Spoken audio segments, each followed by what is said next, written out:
दोस्तों, मैं रिंकू शर्मा उमंग न्यूज़ से और आज हमें वार्ड नंबर के 19 में जहाँ से निर्दलीय प्रत्याशी हैं और इनके बारे में अगर देखा जाए कि 2006 में भी ये प्रत्याशी रहे थे।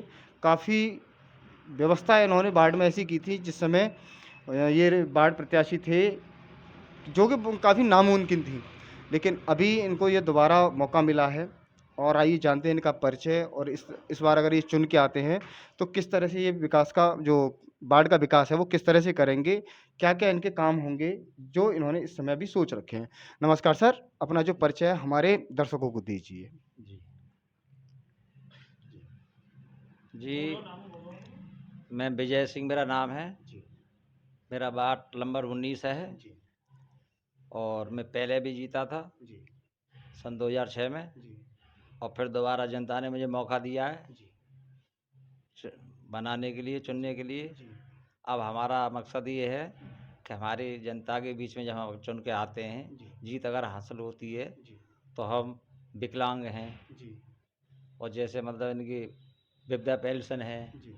और जैसे तुम्हारे राशन है जी। और राशन में जैसे कटौतियाँ होती है जी। आधी किलो की 1 किलो की, उस पर रोक लगाई जाए। जी। और जनता के बीच में तो तुम जानते हो कि सभी काम करने पड़ते हैं, छोटे बड़े सब। जी। और जो हमारी जनता चाहेगी हमें वो भी सोचना है, जी। जनता के बारे में जनता हमें चुन के लाती है। जी, अच्छा, मेरा आपसे एक सवाल रहेगा। अधिकतर वार्डों में समस्या गंदगी को लेके रहती है जी। या लाइट को लेके रहती है। जी। तो इस तरह की आपके वार्ड में अभी क्या मतलब असुविधा जो बनी हुई है, उसके लिए आपने क्या सोच रखा है? उसके बारे में ऐसा है जी कि जैसे मानो अभी पूरी बत्ती जैसे कभी आती है, कभी नहीं आती है, बहुत सी दिक्कतें हैं। जी। उन पे सब पे हमें सुधार कराना है, जी। देखभाल भी रखनी है, जी। जनता के बीच में रहना है तो जो जनता जो चाहती है वही होता है। जी। अब जनता हमारी परेशान है इस समय जी।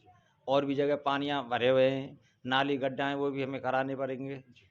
वही तो काम होते ही रहेंगे सर। जी, अच्छा दूसरा जैसे अगर देखा जाए, आम आदमी पार्टी के कुछ प्रत्याशी बोलते हैं कि मोहल्ला क्लिनिक लेके आएँगे या ये करेंगे, वो करेंगे। तो आपने मतलब कुछ इस तरह से सोच रखा है? अब देखो जी आम पार्टी की तो बात ऐसी है जी।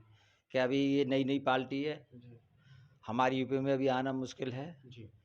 यहाँ जगह जो है अभी हमारा क्षेत्र जो है ये योगी मोदी जी का चल रहा है इस समय। जी।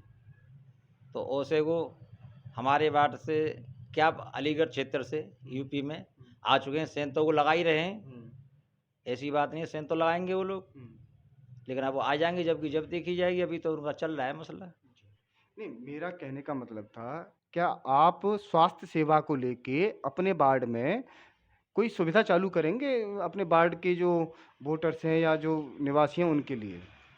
अब देखो जी बात ऐसा है कि मतलब स्कूलों पे ध्यान दिया जाए, हुँ। जैसे बच्चे हैं, हुँ। इनका जैसे मानो जो वेतन आता है खाने का, पीने का, जी। उस पे ध्यान दिया जाएगा। जी। हम लोग जैसे जाते हैं, पहले जाते रहे हैं, हुँ। तो उसमें लापरवाही रही है लोगों की, जी। तो उनकी देखभाल करना, सुधार लाना, जी। ये हमारा फ़र्ज़ है, हमारा देखना। जी। तो जनता की सुविधा के लिए वो भी कुछ देखना है बच्चों के लिए। जी। अच्छा दूसरा देखा जाए कि आप जैसे 2006 में रहे जी। और जैसे लोगों से जानकारी मिली कि आपने यहाँ काफ़ी सुविधाएँ की। जी। उसके बाद में जो प्रत्याशी यहाँ पे जो पार्षद रहे, उनके काम करने की शैली से मतलब आप किस तरह से नाखुश थे?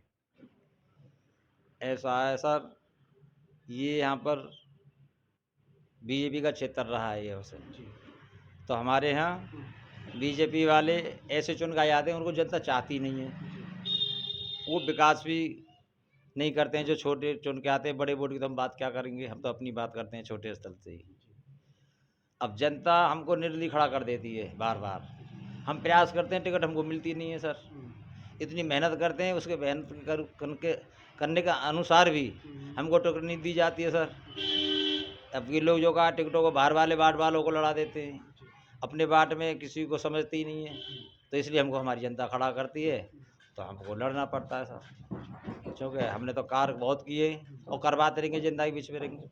अच्छा जैसे अगर एक बात जानी जाए आपसे एक जानकारी ये चाहिए कि क्या किसी पार्टी से आप जुड़ाव रखते हैं या जो जनता की सेवा करते हैं वो निर्दलीय हो मतलब निर्दलीय प्रत्याशी के तौर पे ही करते हैं? जी, उसमें समस्या एक ये आ जाती है हमारे सामने पे, जैसे हम निर्दलीय जीत के आ गए, हुँ। जनता के बीच में आ गए। हुँ। अब जो भी मेयर जो होते हैं, हुँ। तो मेयर की तरफ इसलिए जाना पड़ता है कि हमें कुछ जनता के काम कराने पड़ते हैं, क्योंकि हम अकेले आवाज़ मारते रहेंगे, विरोध में अलग बैठेंगे तो कम सुनवाई होती है।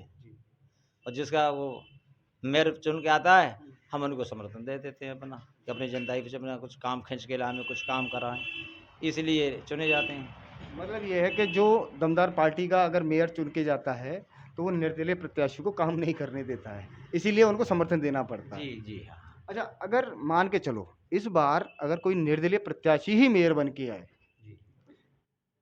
तो उस समय हमारे शहर के अगर विकास की बात की जाए, तो एक पार्टी वाला विकास अच्छा करेगा या निर्दलीय अच्छा करेगा? जी, ऐसा है सर जी, अभी तो निर्दलीय कोई हुआ ही नहीं हमारे यहाँ। जितने भी सब होते हैं पार्टी वाले ही होते हैं। अगर निर्दलीय अगर लेकर के आता है तो हम उसके साथ हैं फिर। जो काम तो होगा फिर। भाई ऐसा तो है नहीं जो काम ना हो पार्टी वाला ही कराएगा। पार्टी वाले तो कराते हैं, उनकी पार्टी की बात है। निर्दलीय कौन सुनेगा, लेकिन अब पहली सी जनता नहीं रही है अब। काम तो हम करवाएँगे और करवाते रहेंगे। अच्छा, अब लास्ट में एक सवाल ये रहेगा कि इस समय जो पार्टियों के प्रत्याशी खड़े हैं, जैसे आम आदमी के जो मेयर प्रत्याशी हैं या एसपी के हैं या बीएसपी के या आपके कांग्रेस के या बीजेपी के, इनमें से आपको क्या लगता है कि किस पार्टी का प्रत्याशी आपके मेयर की पद को जो है जीतेगा? जी, अब के तो ऐसा लगता है मुझे कुछ कि सभी पार्टी अपना-अपना दम भर रही हैं। कुछ कह नहीं सकते हैं। घोलमाल चल रहा है इस समय। गोलमाल चल रहा है। अभी से मतलब कुछ कहा नहीं जा सकता। कहा नहीं जा सकता, सभी अपनी-अपनी जो का है बात रखते हैं। लेकिन अब ऐसा है सर कि इस जनता के बीच में जो जनता चाहती है, जनता के हाथ में फैसला होता है। अच्छा, मेरा अब ये है, जैसे आपकी जो है जनता है, उससे आपकी क्या अपील रहेगी? देखो जी, हमारी जो जनता है, हम जनता के बीच में हैं, जो हमारी जनता चाहेगी वो तो होना ही होना है खैर। लेकिन हम कुछ और नए तरीके से अपने विचार रखेंगे, कुछ सोचेंगे नहीं, जनता के मतलब बारे में। आप अपनी जनता को क्या मतलब इसी तरह से क्या मतलब संदेश देना चाहते हैं? देखो जी, जनता तो हमारी है ही है खैर। जनता अगर हमें चुन के लाती है, जो हमारी जनता चाहेगी, जो भी चाहेगी कि हमें इस चीज़ से ये परेशानी है, ये नहीं है, वो नहीं है, या हमारी पेंशन नहीं बनी है, या पेंशन आ नहीं रही है, पेंशन बहुत सी रुकी हुई हैं, कोई सुनवाई नहीं कर रहा है उनकी, तो हम जनता के साथ खड़े हैं सेवा के लिए। सेवा करते रहेंगे सब, पहले भी करी है, अब के दोबारा फिर भी चांस मिला तो आ रहे हैं। अब आपको ये बोलना है कि जनता से ये मेरा मतलब संदेश है जनता के लिए कि ज़्यादा से ज़्यादा उगते सूरज पर मोहर लगा के हमें विजयी और साहब हमारा जनता से ये भी है कि उगता सूरज पे ज़्यादा से ज़्यादा मतदान करें, और जनता हमारे साथ है ही, और हम पहले भी सब निर्दलीय जीते थे और फिर भी जीत हमारी होगी। तो ये आपने सुना विजय जी को, और काफ़ी पुराने और अनुभवी प्रत्याशी हैं, और हमारी भी जनता से अपील रहेगी कि अनुभवी ही प्रत्याशी को चुन के लाएं, जिससे कि आपके वार्ड का और अच्छे से विकास हो सके और आप मतलब आत्मनिर्भर होकर अपना काम करा सकें। क्योंकि ऐसा ना हो कि किसी ऐसे प्रत्याशी को चुन लिया जाए जिससे कि 5 साल आप मजबूरी से काटें। हमारी सभी जनता से यही अपील है कि अच्छे और एक कर्मठ प्रत्याशी को चुनने की कोशिश करें। इसी के साथ मैं Rinku Sharma I know you told your friend you're not okay. Tell me what's wrong.